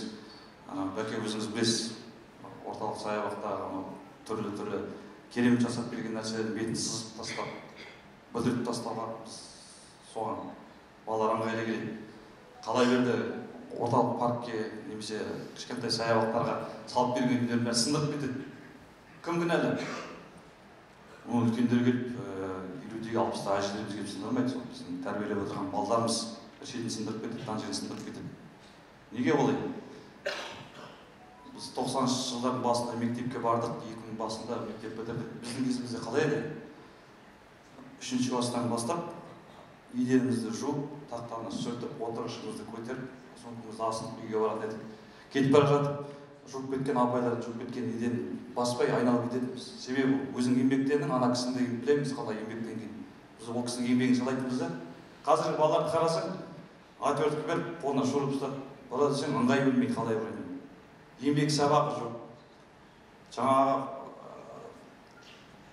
пол жумайды, тақта сүртпейді. Балаларымыз ақсаусақ. Қалай берді? Мұғалімдер балаға ұрса алмайды, балаға болмайды ұрсуға, ойбай. Тек бітеді. Біз қазақ әуелден 6 жастан бастап ат жалын тартып екен. Негізі қазақтың балалары солай ғой енді. Қазірден бастап сол үрдісті қайтадан әкелу керек сияқты осы жерге. Балаларымыз кішкене езіп алып бара жатыр, шын айту керек. Баланы еркекше тәрбиелеп, ер азаматша жүретіндей қылып, үлкенге құрмет, кішіге ізет қылатындай қылып, баланы тәрбиелеу керек деп есептеймін. Жаңағыдай баланың қазіргі өмірде рөл алатын жаңа бауырымыз айтып кетті, смартфон. Осыдан сақпайықшы ағайындар. Жақсы дүниелер тыңдасын, жақсы нәрселерді көрсін. Жаңағыдай ортасында жүрген кімдермен араласады, осының бәрін қадағалап отырса, бала ешқайда кетпейді, өседі, өнеді, тегіне тартса, осы қазаққа қызмет етпей қоймайды. Қазақ тілді, қазақша ойлай алатын ол қыз тәрбиелесек, біздің еліміз өркендеп, жеріміз көркейеді деген ойдан. Рахмет. Қазіргі біздің балаларымыздың бәрі бірден бай болғысы келеді, байығысы келеді. Осы орайда әлемдегі ең алдыңғы қатарлы байлардың бірі миллиардер заманды зымыран жылдамдығымен өзгертуге атсалысып жатырған жатпай тұрмайды. Бұл Илон Маск. Сол Илон Масктың өзі айтады екен, Эшли Венс деген автордың жазған кітабында Илон Маск туралы. Мен бірінші кезекте жақсы әкелмен дейді. Балам бордемік ез болып кетпес үшін мен оның мягкий игрушкалармен, яғни жұмсақ ойыншықтармен ойнауына бір жолында тыйым салғанмын дейді. Әйгілі Тесланы құраған кезде де құрастырушылар бұл седан көлігі ғой, бұған 7 орындық сыйғызу мүмкін емес дегенде мен сонда қалған 4 баламды отырғызып, қалған 2 баламмен анасын қайда отырғызам, қалай да сыйғызыңдар. Мен себебі балаларым жақсы көретін әкемін дейді. Ендесе Масктардың өзі бала тәрбиесі басына ауыртып отырған кезде біздің барлығымызды ойландыратын, толғандыратын тақырыпты білеміз. Ендеше әрмен қарай сөзімізді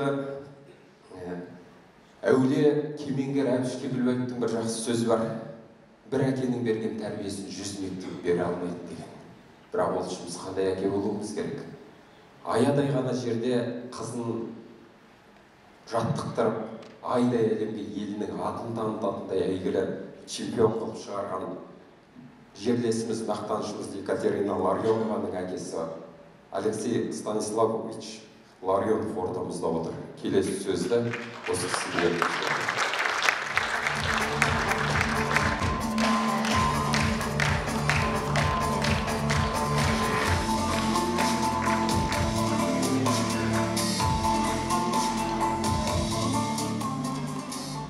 Здравствуйте, мои дорогие земляки. Простите меня, пожалуйста, что я 5 минут вас уеду.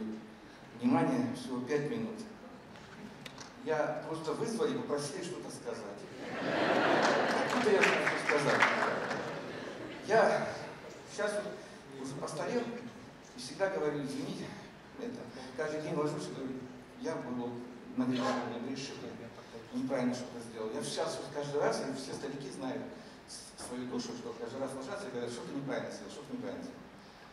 Я много чего в жизни неправильно сделал, и всегда сейчас спрашиваю, почему я так сделал, почему я так сделал. Всегда себя корю, свою совесть всегда спрашиваю, и она всегда мне говорит, что я во многом был неправ.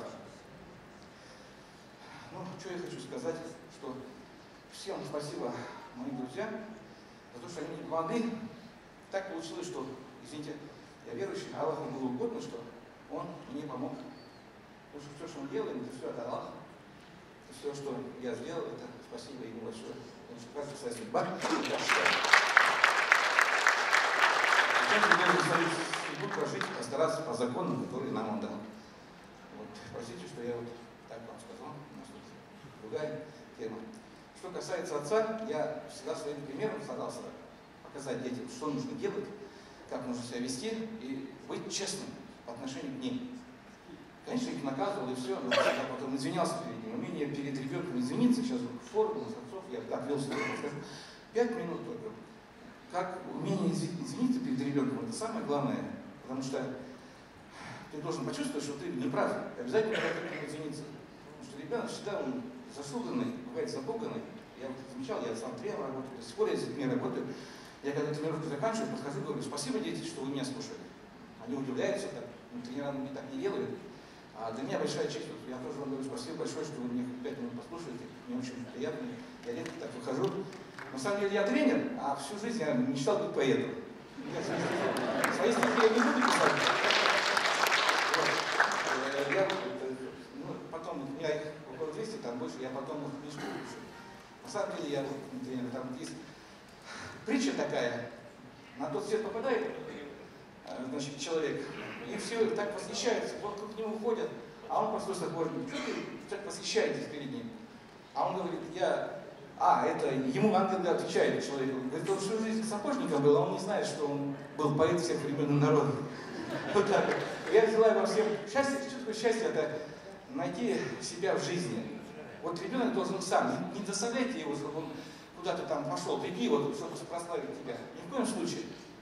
Я еще раз повторяю, это мне мои друзья казахи помогли, чтобы великий Турлыханов Даулет, Кайрат Сагадеев, который в сборную Казахстана наш на Олимпийские игры повез. Вот. Я только вот поспособствовал этому. Ну, я был сам спортсмен, всю жизнь в спорте был. Мы с Даулетом Турлыхановым, у меня сына Даулета назвал, ну, кто знает, может, Даулет у меня сын один. Он сейчас с другом работает. Я вообще такой искренне все удивляется, что я такой странный. Полюбил казашку, а она ушла к другому. После этого он ищет казашку другую. Другой случай у меня сейчас тоже интересный, у меня сейчас счастливое время.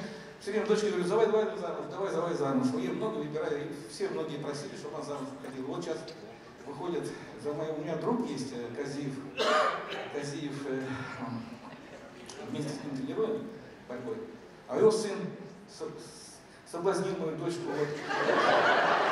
Ее звать Катя, а его Абай звать. И вот сейчас через 2 недели свадьба будет.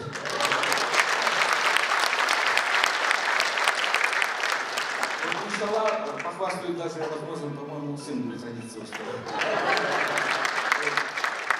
Ну, там обычаи тоже интересные такие, значит, я не должен быть на первой свадьбе. У нас своя свадьба. И, значит, мы список нам дали, мы почитали, там большой список такой. Список большой, значит, там купишки всякие, там все, вот это. И чешет, думаю, ладно. И пошли по магазинам, там, значит, уже. Вот. И дочка, значит, заходит, все подготовить, что подготовили. А ей государство дало, значит, машину, квартиру. Я говорю, ключи, говорю, сверху машины и квартиру, прикинь туда все. И достаточно, говорю, пойдет. А она смеется. Вот. Но я очень счастлив, потому что они выросли вместе с Абаем. Абай высокий такой, здоровый, красивый парень. Скромный. Мне он очень нравится. Хороший парень. Казиев знает. Вот. Казиев кто-то знает. Потому что он, ну, так известно, сборной области, мастер спорта тоже, как и я тоже тренировал. 20 лет сборной области тренировал. Сейчас вот сына вырос. Они вместе выросли в одном зале просто. И она, значит, 94-го, он в январе родился, а он тоже 94-го, тоже в январе родился. И, в общем, вот самое, они вместе любят друг друга, и я так счастлив. Я говорю, ты что делаешь? Вот такие покапки, рост так постоянно ему. Я говорю, ты что делаешь? А он там с утра до вечера работает на эти розы, чтобы ее уговорить. Уговорил Буяной. Ну, молодец, я очень рад. Потому что я очень ей еще 29 года, там, она уже пора замуж, если честно. Она много отдала, у нее руки-ноги поломаны были. Я говорю, давай, Катя, завязывай с этим спортом, надоело уже все. И, в общем, уговорила ее. Вот сейчас, наконец-то, я буду радоваться. И у меня дочь, жена моя радуется, говорит, вот, самый, сон снился, что ты, значит, лежишь, тебе мальчик лежит, ты его обнимаешь, так, с ним катаетесь, радуетесь. Это счастье такое большое, когда внукам, когда старикам, что мне надо, дети выросли уже, у меня 5 детей, ну почти все выросли, одному только 13 все уже разбежались, а внуков нет еще, как хочется внуков. Ну, и самое, у меня еще сына Нурлыбек еще один есть. Я хочу сказать, что Нурлыбек, это в честь, может кто-то знает, в Чингирлау был такой Ренкулов Нурик, очень хороший человек, а это мой друг лучший. Мы вместе с ним в техникуме были в Караганде. А Даулет Турхан, мы были в сборной Казахстана вместе, защищали честь Казахстана. Вот. И он, спасибо Даулету, если честно, он мне помог вырасти. Тогда он еще не был министром, когда я сына своего Даулета назвал. Вы подумайте за министра. Нет, он был простым моим другом. Вот, просто у меня есть много фотографий, где мы маленькие вместе, даже видео, не видео, если раньше камера такая была, я снимал, я ему 18-летний. Он вырос, мой сын тоже очень любит, уважает Турхана Даулета. Даулет Булатович мне помог, чтобы с квартиры. Я особенно хочу сказать, сейчас вот забыли все Мукатаева. А Мукатаев я детдомовский сам, из детдом сделал, у меня матери отца не было, так получилось. И он, Мукатаев, выяснил, послушал меня, все, я тогда еще 30 лет был, мне дал квартиру. И Мукатаева сейчас нет, но я его помню хорошо, и я ему очень благодарен. Он даже не знает, потому что я его каждый день благодарю, потому что благодаря ему я в Уральске так немножко поднялся. Квартира есть, что еще надо. Работай, и все. Ну, и в заключение хочу сказать, что еще раз прошу вас, если вы чувствуете неправильно, извиняйтесь перед детьми, я вас очень прошу. Они старше нас. Вот 1 000 000 лет человечеству, а им 1 010 000, там, или 1 020 000, они старше нас. Спасибо большое.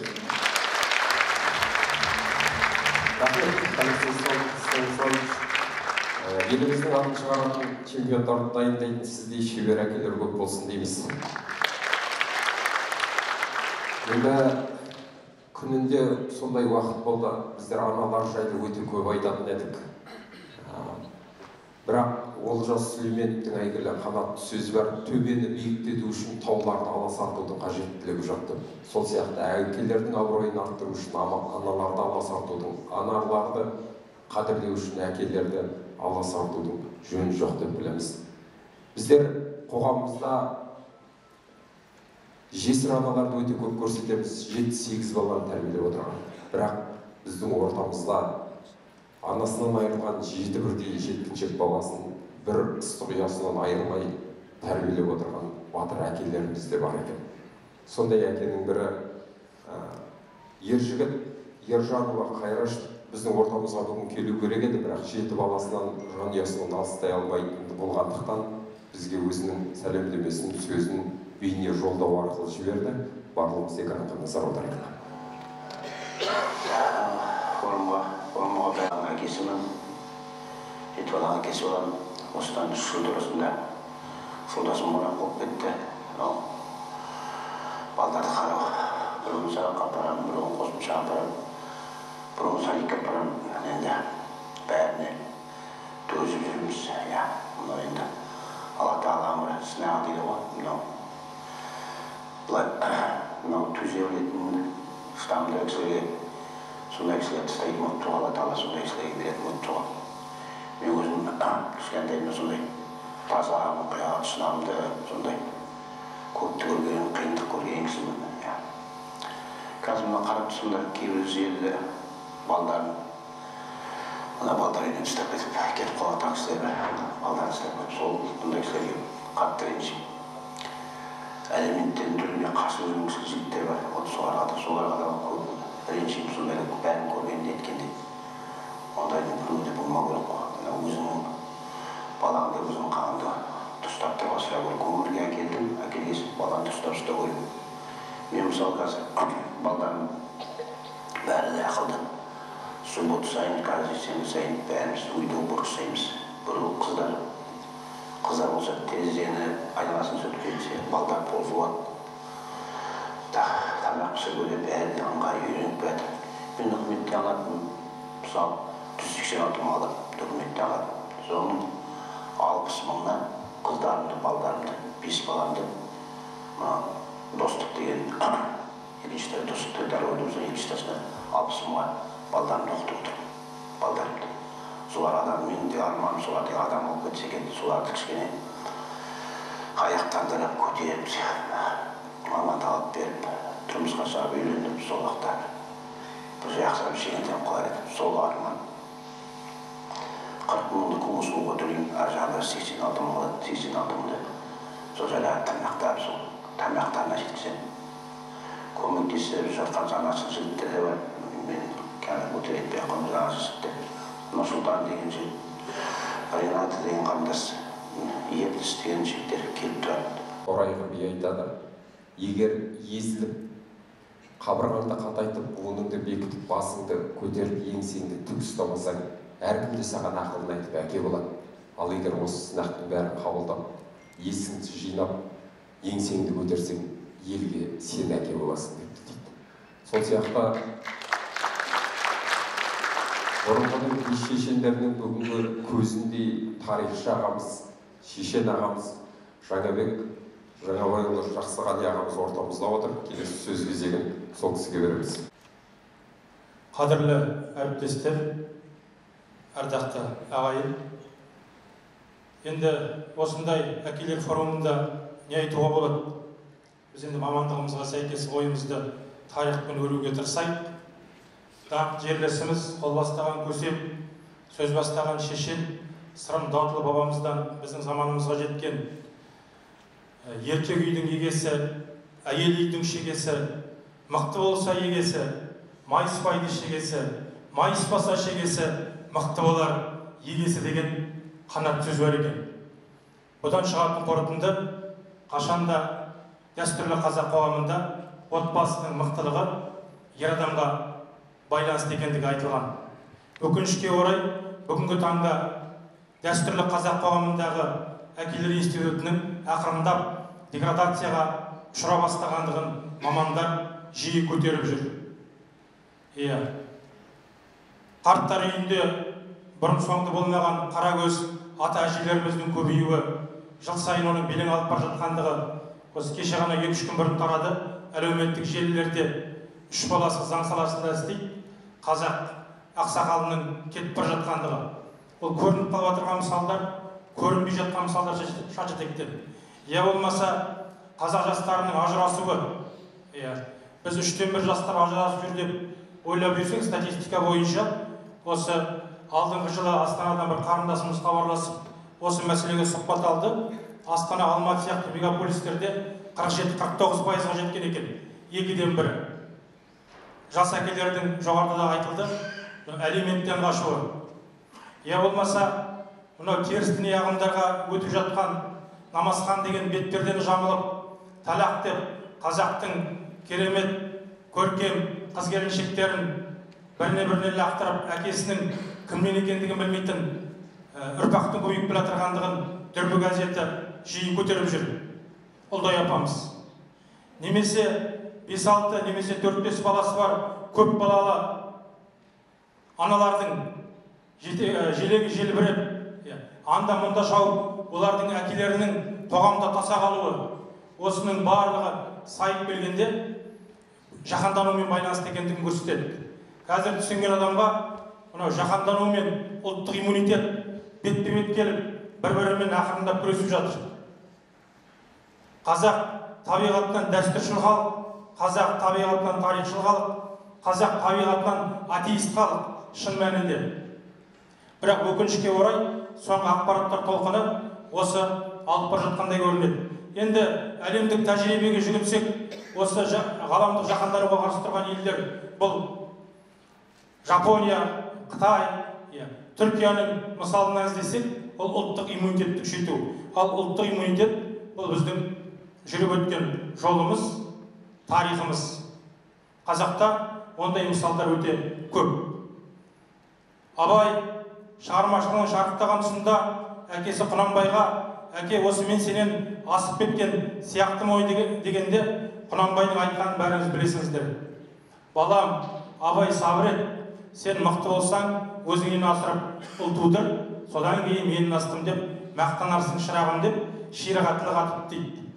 Біздің қазақ айтады, бір бала әкеге жете туады, бір бала әкеден өте туады, бір бала кері кете туады дейді. Ешбір әке өзінің баласы өзінен асып туса, оған қуанбаса ренжімейді. Бірақ бұл жерде Құнанбайдың айтып тұрғаны жоғарыда ернарымыз айтқан қазақтың тектілігі. Тағы бірде абай, әке, осы мен нағашыларыма тартқан сияқтымын. Менің нағашыларым бейтен мен шетен, алталашты аузына қаратқан, қара сөзден қаймақ айырған шешен әулет қой депті. Сонда тағы да жымия тіл қатқан Құнанбай, Абайжан, аламан бәйгеде сәйгіліп топ жарып суырылып келе жатса, біздің қазақ бұл қай бейінің тұқымы деп сұрамайды ғой, қай айғырдың тұқымы деп сұрайды ғой деп айтқан екен дейді. Себебі біз патриархаттық, көшпелі отбасылық қоғамнан шыққан халықпыз. Біздің ата тегіміз әкенің линиясымен басталады. Немесе біздің тарихымызда жүздеген әкеге қатысты мыңдаған сөздер бар. Бұхар бабамыз айтады, әке көрген оқ жанар дейді. Я әкелі бала жау жүрек дейді. Әкеге қарап өсір дейді. Бүгінгі форум. Сөзімізге тұздық болсын, бір-екі мысал, мына Исатай Тайманұлын білмейтін қазақ жоқ.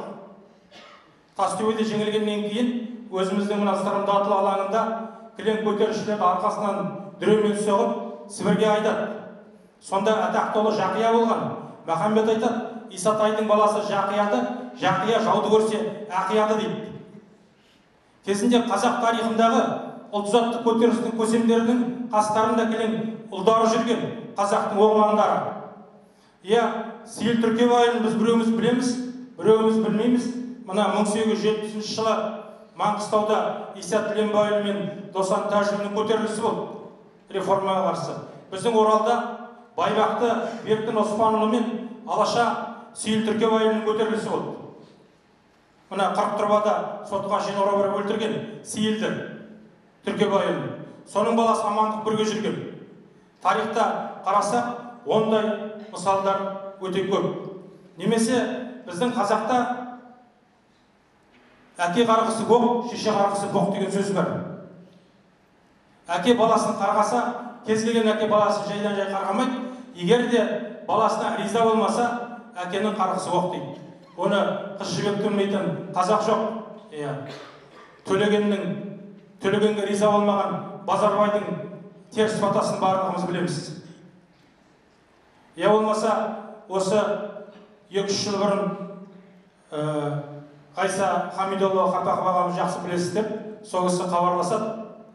Астанадан бір жігіттер хабарласып жатыр, тарихшыларды сұрап жатыр деп. Содан бір Сәуле деген апамыз хабарласты, білім министрлігінде жұмыс жасайтын.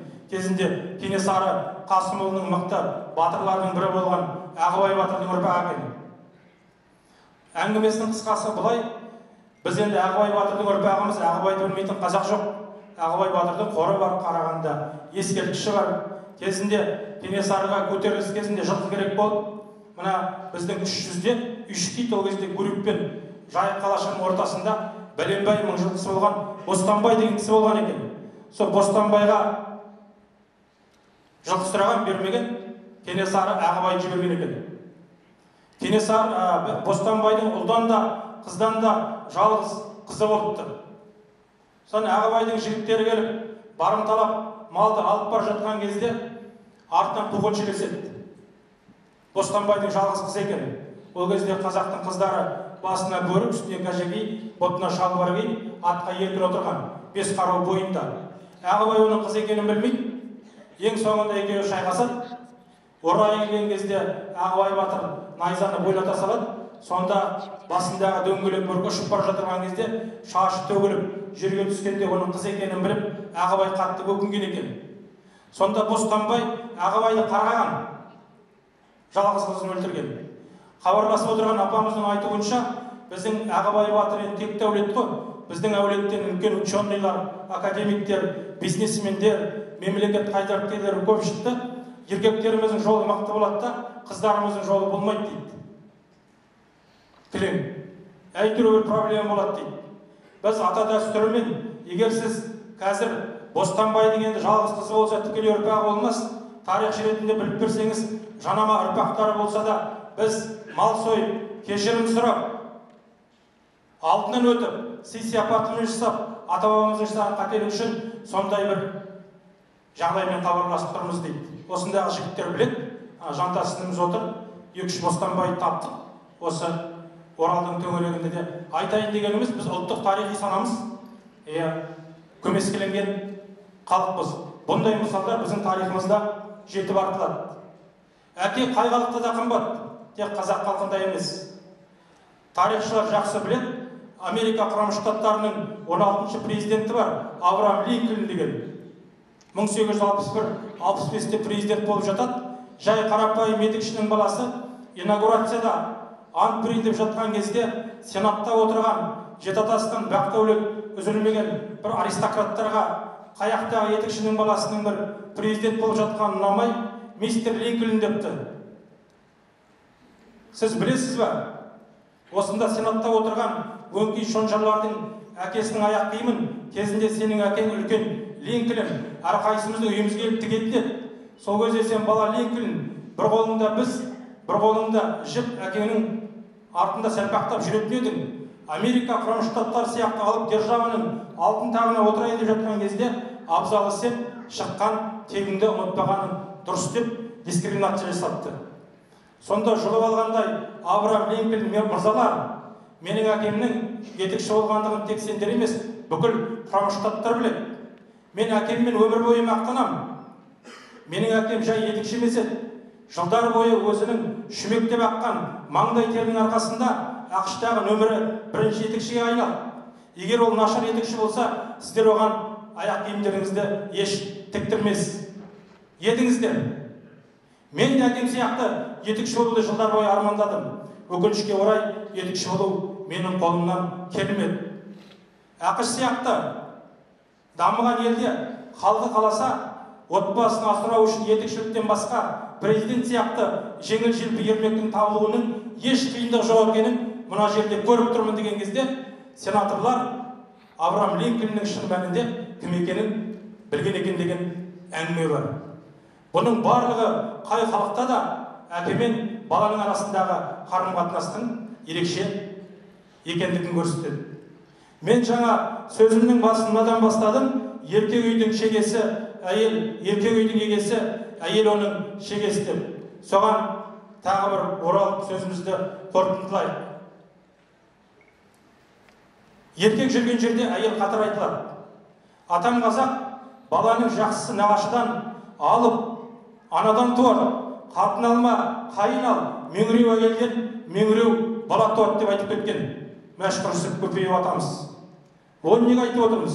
Оны айтып отырған себебіміз, ана жылы бір тектілік феномен деген мақала жазғанда көптеген деректер келтірдік. Содан бір-екі үзіп келтірейік. Кезінде 31 жыл бойы Сингапурды басқарған 1959-90-да Сингапур кереметтің әкесі атанған Ли Куан Ю мынандай тәжірибе жүргізіпті. Мемлекет бойынша ең мықты әр сала бойынша әр пәндерден тестілер жүргізіп, дарынды мың ұл, мың қызды іріктеп алып, жазғы лагерлерге жіберіпті студенттерді. Мақсат Сингапурдың ұлы генофондын жасау. Соған көптеген дүниежүзілік ұйымдары бұған қарсы шықты. Бұл табиғаттың ырғақты даму заңына қарсы нәрсе. Бұлай болмайды деп. Ал Ли Куан Ю бұқаралық ақпарат құралдарынан халқына хабарлапты. Егер де жоғарғы білімі бар қыздар, сендер жоғарғы білімі бар жігіттерге күйеуге шықсаңыздар, сіздер мемлекеттегі бүкіл салықтан босатыласыздар деді. Керісінше, жоғарғы білімі бар жігіттер солай істесеңдер, солай деген әңгіме сияқты. Содан мақсат не? Мақсат үздіктердің үздігін бірге жіберу арқылы болашақ таныстырып, болашақ жұп құратын жаста олардың Сингапурдың дарынды ұлдарын, дарынды қыздарын дүние әкелу болса керек. Тура осыған ұқсас эксперимент өткен ғасырда Америка Құрама Штаттарында жүріпті. Әйгілі генетик ғалым Роберт Грехем дүние жүзіне белгілі 200-дей Нобель сыйлығын алған лауреаттардың қандарын лабораторияға жинап, донорлыққа, ұлы адамнан данышпан ұрпақ сүйгісі келіп жүрген 2 суррогат құрсаққа балалар орналастырыпты. Балалар дүниеге келіп жатады, қарай, жай балалардан көп айырмашылығы жоқ. Сол кезде, бір баланың тілі ерте шығады, компьютерді ерте меңгереді, интеллектуалдық жағынан қатарластарынан өзінің оқ бойы озық екендігін көрсетеді. Алымдар қуанады. Біз көптен күткен жағдай өзінің нәтижесін бере бастаған сияқты. Бірақ ол балада өсе келе жеңіл жолды таңдап, түн клубтарға барып, ғалымдардың үміті үзіліпті. Осыны айтсақ, біздің кейбір ғалым ағаларымыз айтады, неге біз Ли Куан Ю, неге біз Роберт Грехем деп аузымыздың суы құрайды, оны Құнанбайлар мен Алшынбайлар баяғы заманда біздің тәжірибемізге енгізіп жіберген жоқ па деп. Абай атамыз 3 деңгейде болған, бәріңіз білесіңіздер. Ол 15 жасында, кім 16 жас шағында Ділдә. Ділдә бірінші әйелі, ол Алшынбайдың баласы Жүсіптің қызы. Ең мықты балдар осы кімнен дүниеге келген? Ділдәдан. 90 сөздің толықтай түйіні біздің қазіргі қоғамдағы өте керекті нәрсе, мықты идеология, әкелер институты, дәстүрлі қазақ қоғамындағы тектілікті одан әрі насихаттау. Зейін қойып тыңдағандарыңызға көп рахмет. Құрметті қонақтар, бүгінгі бас қосуымызда құйып алған құлаққа Фридрих Шопен әңгіме біткен жерден әңгіме басталады деген бар. Ендеше бізде әңгімемізді осы жерден бітіріп, әрмен қарай әңгімеге кезек берейік.